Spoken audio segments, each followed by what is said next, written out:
Yeah, I think caught in the middle because there is a genuine discussion within government now about whether this is the right way forward. Having essentially kind of ruled it out, it's now, well, it's not off the table.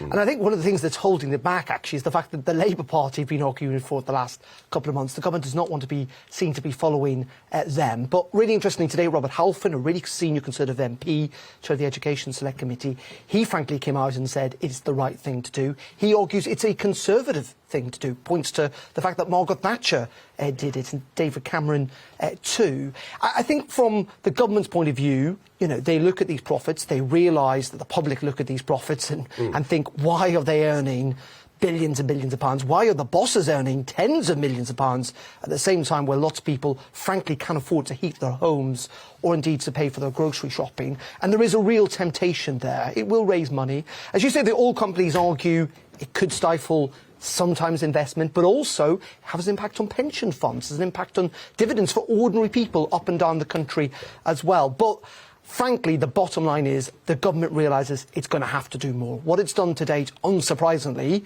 has not been enough, and it's going to have to go further.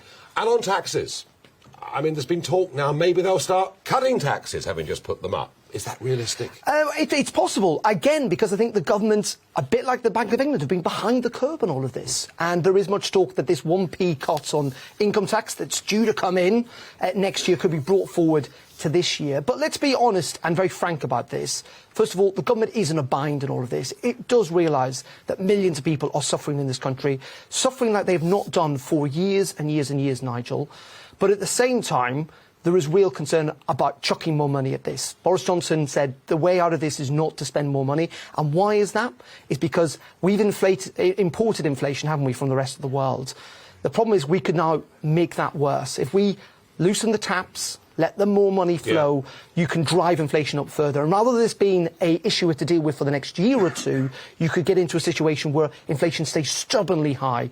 But that also means the government has to be honest with people. And has to be honest that the way to bring down inflation, make a lovely change, indeed, wouldn't it? I mean, everybody would be thrilled. Is frankly that it's going to have to be some economic pain. Yeah. That means interest rates are going to have to go up, taxes may have to stay stubbornly high, and frankly that this country, and we saw this today, you're right in saying this country is facing a recession later on this year, potentially. Later on this year, we could see two periods of economic decline. And this is really, really tricky for the government. And there is no, and let's be fair to the government, there is no easy answer. But there is certainly a real political momentum that something has to be done, and has to be done soon.